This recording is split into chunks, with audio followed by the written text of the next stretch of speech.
Hi, guys. So today we're going to be finishing up this portion of the Industrial Revolution with section 4.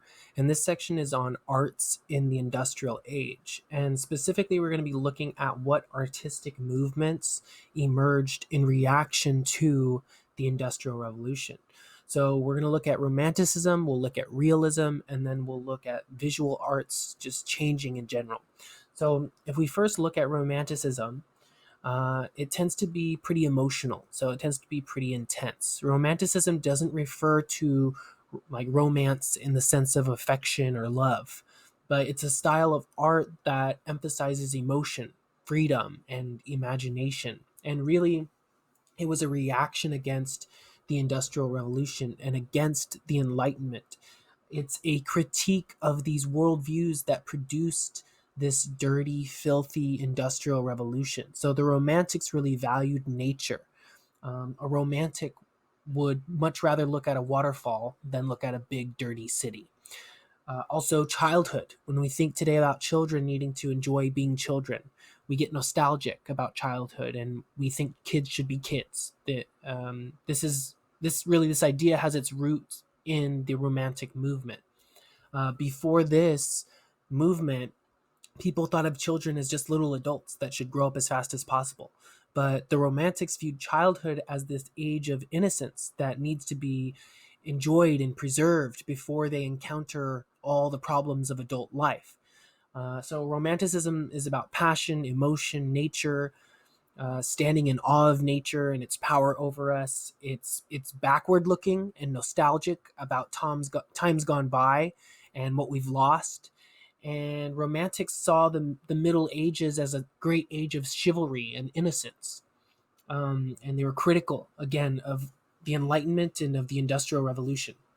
So when we look at, for example, these nature paintings, like you see this one in the bottom right, you see the storm brewing in the distance. You see the picture of George Washington crossing the Delaware. You see the light shining through, but you also see these dark, foreboding clouds in the background. And so that's really what Romanticism is trying to capture. One of the things that we see coming out of Romanticism is this idea of a romantic hero as well.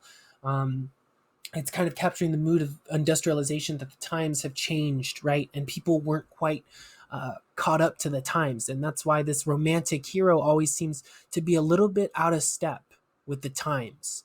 They're not really sure how they fit into this new industrialized world, I guess. The other thing you see about Romanticism is it is inspired by the past. So whether this be some historical event, so for example, some Romantic painters in France went back to the French Revolution and tried to recapture what happened in that time.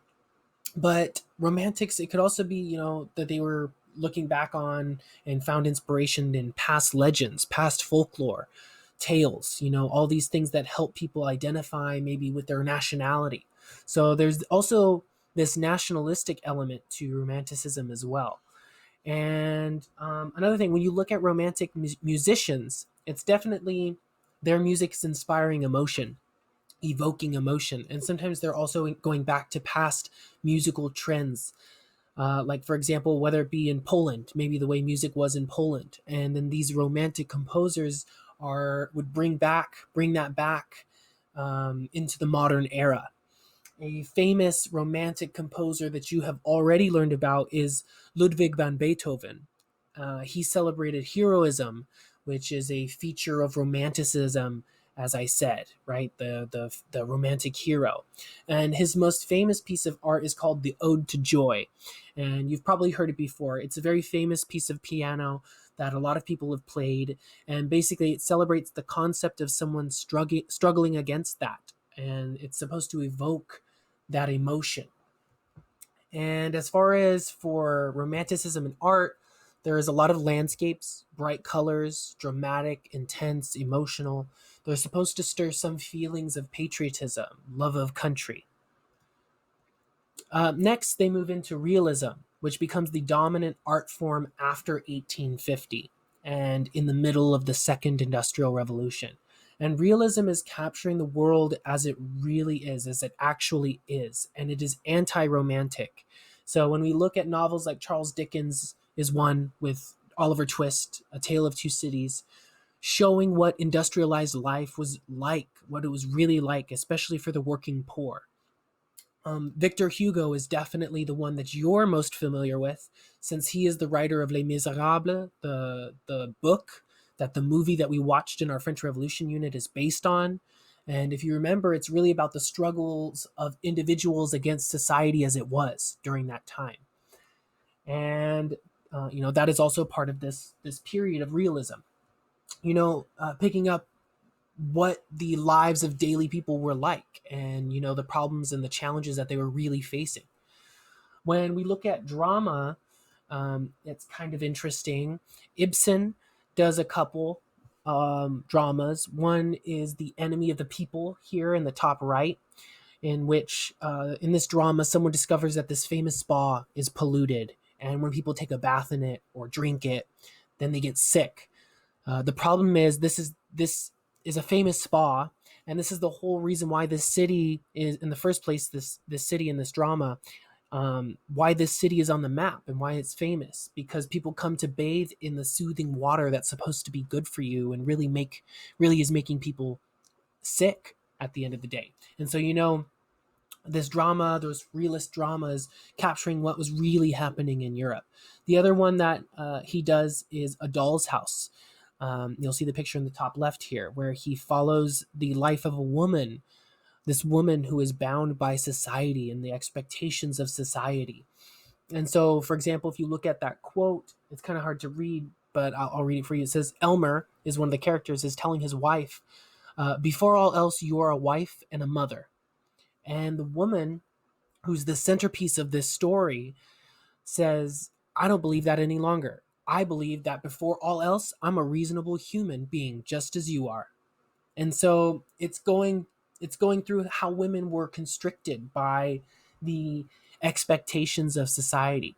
And when we look at realist art, they're trying to capture things as it really is, almost like a photograph. And so you've got the Stonebreakers, which is a famous one, and it's a piece of realist art where, if you can imagine, it's where these workers are breaking up a stone with hammers and tools to make a road for these new products to travel on. It's very anti-romantic. It's against that love of nature. It's against the loving of nature. It's trying to show life as it really was. And the one from the United States is Thomas Eakins and the Gross Clinic, where he captures an autopsy taking place. So that's one example of realist art there. The other thing that happens is, with modern technology, photography starts coming in. So the famous American photographer is Thomas Brady, and he uses the camera to capture the horrors of the Civil War and the dead soldiers at the Battle of Antietam. That's a collection that he does. And in reaction to the advent of photography, you have this new movement known as Impressionism that starts to take root, especially in Paris, which is known at this time as the capital of the Western art world. And so you had this challenge, right? So with photography, you had this challenge to painters. So they were basically like, well, why try for realism when a camera can do the same thing but better, right? A camera can truly capture everything how it really is. So they were being challenged by the advent of photography. Well, how is this going to change and influence the development of painting? And what you have is the development of Impressionism. So Impressionists are doing a couple of different things, but when you look at the brushstrokes, they're really bold. They don't blend them in. And the idea is that the human eye can blend those colors together. Monet is one of the most famous ones, and he's the very first Impressionist artist. So what Impressionists are trying to do is they're trying to give an impression of a subject in a moment of time. They're trying to show life as it was in just a quick and brief moment in time, very fleeting. And that's the concept that they're trying to promote. And as you can tell, it's similar to what, in theory, that a photo does, right? And so you can see here's an example in the top left is an example from Monet. In the top left, it's the Cathedral of Rouen. Rouen is in a town in France. And this is a cathedral there. And what he does is he goes there, the painter Monet, at different times of day, different times of year, during different weather, like if it's raining or snowing or misting or fogging. And he's trying to get the first impression on all these different days, all these different hours, all these different times. And he just catalogs those different moments, brief moments and times throughout. Then you go to those post-impressionists next. They kind of go in new directions. So you have Seurat is in the bottom picture here. He uses a lot of little dots. And so that painting, if you look really close, if you were to zoom in really closely, there's all these little dot brushstrokes. And then you have Van Gogh, which is in the top right hand corner. You have bolder colors that almost have like this dreamy quality to them. You should have seen that art before. If you haven't, it's called The Starry Night. That's one of his most famous ones. So yeah, it has this almost dreamy quality to it. And then you have Gauguin, is another artist. He's another post-impressionist, and he's in the top left-hand corner. So you can see bright colors, very dark, contrasting. And so really what they're doing is they're taking impressionism and then they're just experimenting and playing around with it to do other things. So that's going to be it for this lesson on art in the industrial age. Let me know if you have any questions. I'll make sure to try to help you out in any way that I can.